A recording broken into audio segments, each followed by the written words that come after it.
Amici di Storiantes, ciao! Questo che vedete qui vicino a me è un amico che vi presenterò. Quella che vedete sullo sfondo è la Francia. Perché qui, Davide, dove siamo? Siamo a Ondarribia, siamo nel lato spagnolo del País Basco, del confine tra Spagna e Francia.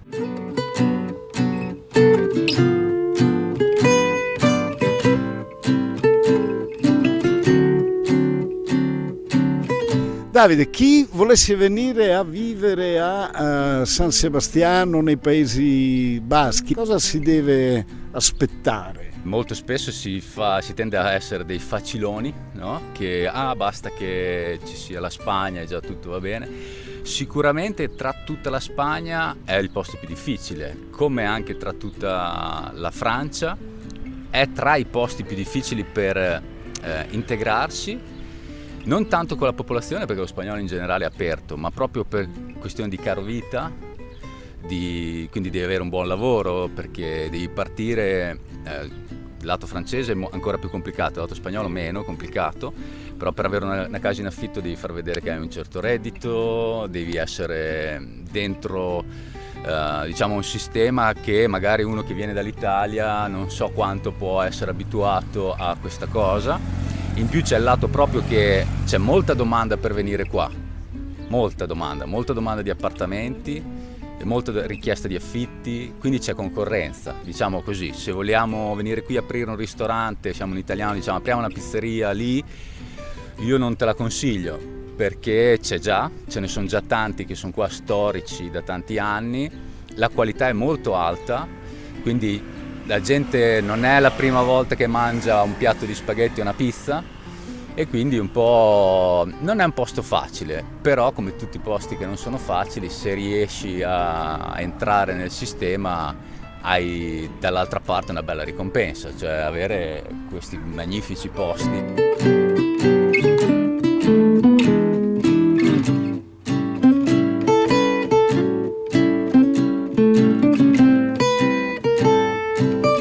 Qui che lavoro fai? No, lavoro nella gastronomia rapida, nel senso faccio gastronomia, ho un mini food truck, un rimorchio ristorante dove faccio cucina italiana con prodotti locali però, e lavoro sui mercati, sui piccoli avvenimenti, soprattutto chiaramente d'estate, ma anche d'inverno lavoro nella gastronomia, diciamo. È comunque una società aperta, molto turistica. Siete nella regione più ricca della Spagna, quindi con gli stipendi più alti della Spagna. Anche il lato francese si parla degli stipendi più alti.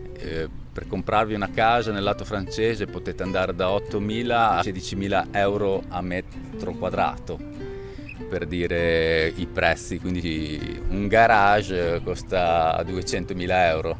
Ci dicevano infatti anche amici italiani a San Sebastian che anche per esempio nell'ostelleria, no? Quindi ristorante, lo stipendio di base parte da 1.400 euro, sì, che è uno stipendio molto... È anche una delle città più care della Spagna intera, San Sebastian, Donostia. Avete visto benissimo voi che è pulitissima, c'ha servizi, ha un'altissima qualità di vita, cioè prodotti di buona qualità, si mangia bene, è molto curata.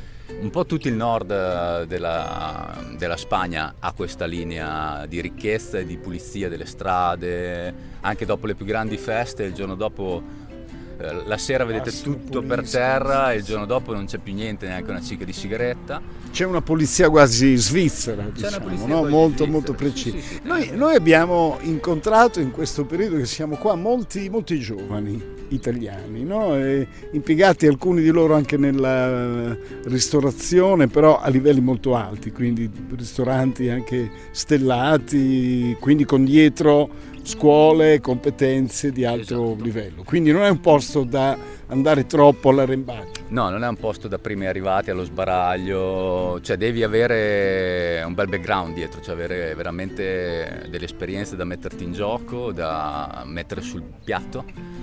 fare vedere, devi far dimostrare che sai, che hai la qualità, che sai la gestione dei prodotti, amministrazione, tutto, perché comunque siamo nel nord della Spagna dove le cose funzionano in un sistema quasi svizzero, anche a livello, come si dice, amministrativo, di pulizia, di rispetto delle regole. Non siamo in un posto dove, diciamo, possiamo un po' tralasciare, fare un po', e quindi per forza di cose ti devi adeguare al sistema se ti vuoi inserire, e questo funziona un po' per tutti i lavori, c'è un'altissima qualità sotto tutti gli aspetti, quindi in qualsiasi settore uno si voglia inserire deve mettere in considerazione che comunque sei in un posto dove c'è una buona concorrenza, è un po' come se dovessi farlo in Svizzera, non è che puoi andare lì col diplomino che non hai mai fatto o quello un po' arrangiato e dire tanto mi prendono e mi danno la stessa paga che danno a un altro, no, non succede così.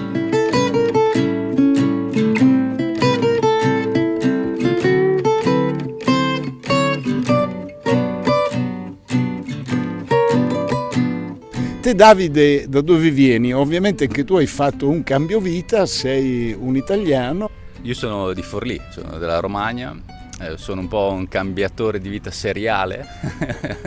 E adesso io vivo nella parte che vedete di qua, non proprio qui, a poco distante, nel lato francese, il lato francese del País Basco. E infatti vi ho visto che eravate a San Sebastián, a Donostia, per dirla in basco. E allora ho pensato bene di chiamarvi, di dire passate di qua. Visto che l'hai introdotto, qual è la differenza fra i Paesi Baschi e il País Basco, il Paese Basco? Quando si parla del País Basco, il País Basco sono tutti insieme, è come una confederazione, se mi passate il termine, di tutte le piccole regioni che compongono il País Basco. Ci sono delle differenze anche di lingua, di accento, anche all'interno del País Basco, quindi non tutto il basco è uguale, proprio come modi, come saluti, come usano delle altre terminologie, è un po' un dialetto. Per essere chiari, geopoliticamente non è una confederazione, è un territorio suddiviso fra due nazioni, cioè parte è francese e parte è spagnola, no? Quindi è una regione storica quella di cui tu parli. Sono regioni storiche che sono state divise poi negli anni col franchismo. Questa lingua, questo basco, ostinato fra l'altro, perché le scritte sono in basco, si parla molto in basco, Franco provò a farla morire, no? Raccontaci un po'. Anche il lato francese hanno provato a farla morire, la gente che ha la mia età, che è nata qui, non ha potuto studiare basco perché era vietato a scuola, era vietato parlarlo, era vietato studiarlo. Da credo 15 anni si è ricominciato a reinserire il basco nelle scuole, quindi i miei figli vanno a una scuola bilingue dove tu puoi scegliere se fare basco, solo francese o i due insieme. Tutte le scuole hanno questa possibilità nel País Basco, la lingua è ritornata ufficiale i comuni, le istituzioni, tutto deve essere pubblicato in due lingue, basco e francese, e dal lato spagnolo e basco. Per questo vedi tutti i cartelli in tutte e due le lingue, è una legge che ha anche servito a calmare molto tutti quegli episodi di terrorismo che ci sono stati negli anni. Ricordiamo che qui è stata attiva dagli anni 50 in poi l'ETA, un'organizzazione terroristica per l'indipendenza dei Paesi Baschi che ha causato anche molti morti, bombardamenti, eccetera. Un po' dappertutto, in tutto il... Una cosa infatti particolare che a San Sebastiano, nei Paesi Bassi, noi non abbiamo ancora visto una bandiera spagnola, abbiamo visto la bandiera basca, ovunque. Abbiamo visto la bandiera di San Sebastian, ma mentre in Spagna si vede molto spesso la bandiera spagnola, qua insomma no. Beh, il País Basco ha, diciamo, molto forte la sua identità. Se si parla con un basco, anche un basco francese, nonostante sia, possiamo dire che 70, se non l'80% del territorio basco è in Spagna e ce n'è un piccolo 20 in Francia, ma entrambi hanno un'identità molto forte basca, e quindi non si sentono più di tanto francesi o più di tanto spagnoli, si sentono baschi. E c'è un grande amore per la cucina e c'è la densità rispetto alla popolazione dei ristoranti stellati è fra le più alte al mondo, Sì. Stelle Michelin, no?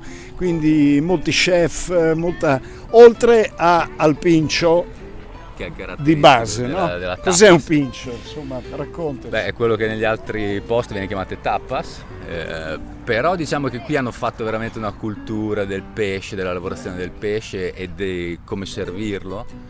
No, è tutto fatto un po' self-service, potete andare a prendere tutti i pinci che volete, vi fanno i piatti, siete ben serviti come in un ristorante di alta qualità, ma ci sono pinchos da mangiare fatti tutti i giorni freschi, di solito affiancati anche delle cucine molto buone di pesce, con pesce che potete mangiare a buonissimi livelli, carne, le chuletas, le grandi pezzi di carne. La ciuletta l'abbiamo mangiata ieri sera, una bisteccona che non finisce così. più, di una carne tenera come il burro.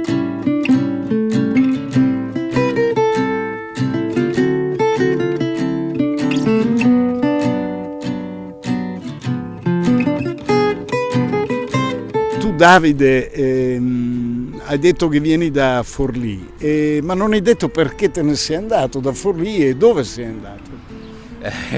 Io è dal 2008 che non vivo più a Forlì, non sono più in Romagna, sono emigrato all'inizio un po' molto in maniera semplice, sono andato via con un camper, con una tavola da surf dentro perché la mia passione era il surf ed è uno dei motivi per cui vivo dall'altra parte qui, sull'oceano. E me ne sono andato dall'Italia per curiosità, anche perché volevo vedere se veramente esisteva qualcosa di diverso, e sono andato via con un furgone, mi sono messo in viaggio. I primi posti dove sono venuto qua, ho provato un po' qui a inserirmi, ma ai tempi il francese non mi era molto familiare, poi avevo qualche connessione alle Canarie e dopo col furgone molto dolcemente per la strada ho fatto tutto il nord, tutta la costa nord della Spagna, tutta la costa del Portogallo e mi sono imbarcato, sono partito da Portimao, Algarve. Algarve e Portimao. E come ti mantenevi all'epoca? Ma i primi mesi ho fatto un periodo sabbatico, mi sono staccato in una maniera proprio sabbatica, dove mi prendo una pausa. Cosa facevi a Forlì? Ho fatto l'odontotecnico per molti anni, che è il mio diploma. Poi da di lì sono passato in un'industria metalmeccanica per un paio d'anni. Poi, visto che non era proprio quello che è, ho preso un diploma di bagnino, che era la mia passione, il mare, e sono finito a fare il bagnino alle Canarie.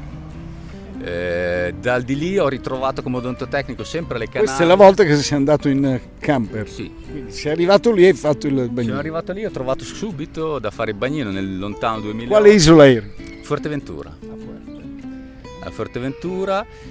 Ci sono stato per un paio d'anni, dopodiché sempre con il mio furgone giravo, ho conosciuto amici svizzeri che con un ristorante italiano mi hanno detto: guarda, abbiamo bisogno di un aiuto cuoco, di qualcuno che aiuti in cucina, cambiamo la stagione. Io che ho fatto snowboard per tutta la vita ho detto dai, faccio un po' surf e poi snowboard surf stagionale, e sono andato a fare le stagioni in Svizzera, a Rosa, Graubünden, proprio centro della Svizzera. E lì hai conosciuto tua moglie? Sì, mia moglie l'avevo conosciuta in ferie prima a Fuerteventura. È stata in coincidenze da due punti diversi, mi è arrivato questo richiamo dalla Svizzera che mi ha detto: devi venire qua, io non so perché. Lavoro e amore, no? Tutto chiamava verso la Svizzera. Sì, io sono un surfista, quindi ho detto surfiamo l'onda, mi faccio trasportare, non ci penso più di tanto, e sono finito in Svizzera, ci sono rimasto 9 anni. Però ho viaggiato molto, quando ero là, sempre con i furgoni, con i camper. Tua moglie si chiama? Peronel. E avete due bellissimi figli? Bimbi, sì. Un maschietto e una maschietta e una femminuccia. E dopo dal di lì abbiamo viaggiato molto, ero sempre con furgoni in giro per l'Europa, facciamo pause, un po' facevo lo stagionale, quindi avevo 3 mesi, 2 mesi, 4 mesi, un po' come voi, che infatti mi ritrovo molto nei vostri video quando siete una volta qua, una volta là, è una cosa che mi piace proprio. E dopo dal di lì ho iniziato a viaggiare, sono sempre venuto verso queste coste qui delle Landes, nella Francia, e qui nel Paese Basco, e gli ultimi 5 anni fa mia moglie mi ha detto basta, non posso più di fare dei chilometri con dei bambini piccoli, te mi porti in giro 6 mesi in un camper, e mi sono fermato qui nel Paese Basco da 5 anni che sono qua.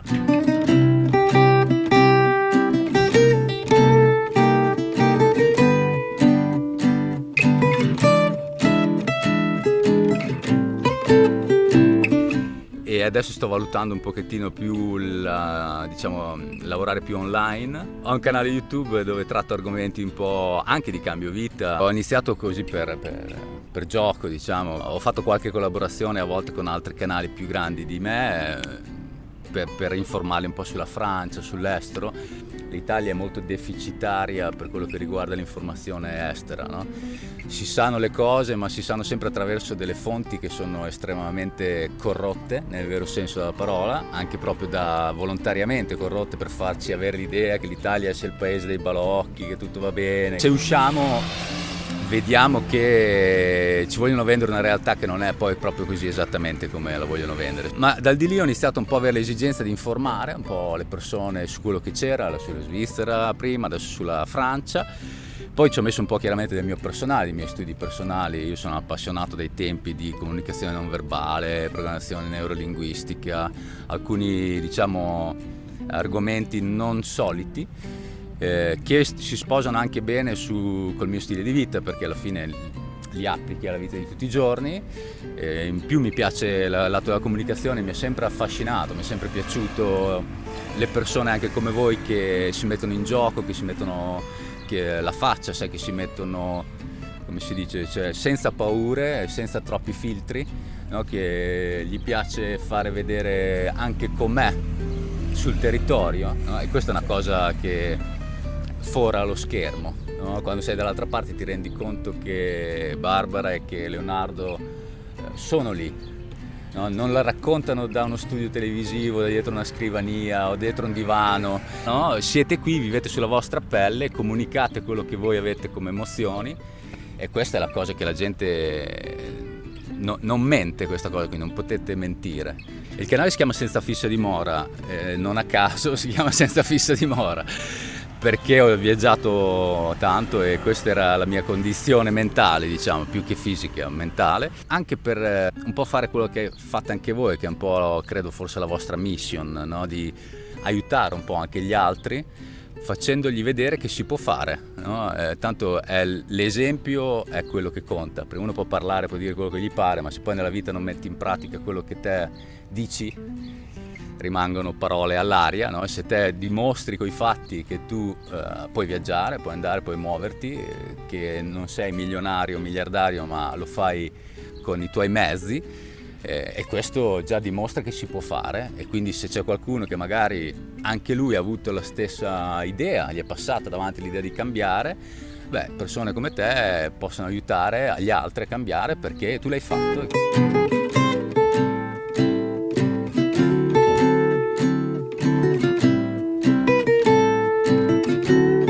Io credo che quando uno vuole cambiare vita lo cambia perché sei pieno di una situazione, arrivi a un limite, dopodiché inizi a valutare un po' i rischi e benefici, no? Tutti vogliamo trarre dei vantaggi, quindi rischi e benefici, si valuta quello che perdo, quello che lascio e quello che posso guadagnare, e in funzione di quanto sei pieno, di quanto hai valutato, inizi a prendere le prime decisioni, i primi passi, no? Per uno può essere cambiare lavoro, per l'altro può essere cambiare casa, e per un altro può essere cambiare nazione, lingua, paese, continente.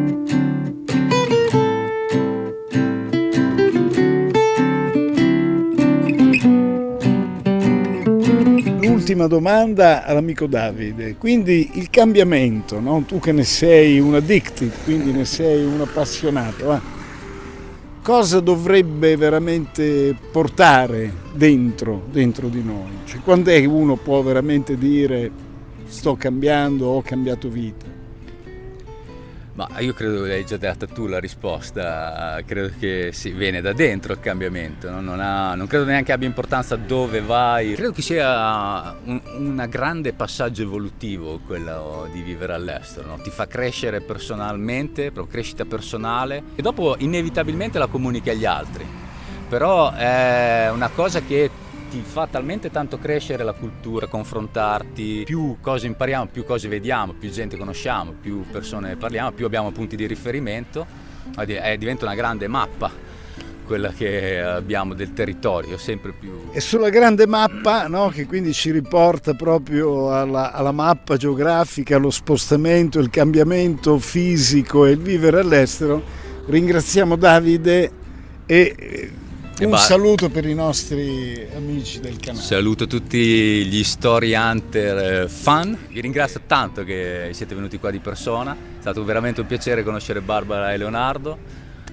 Molte grazie. Salutiamo in basco. Saluto tutti gli Story Hunters Friends. Agur. Agur.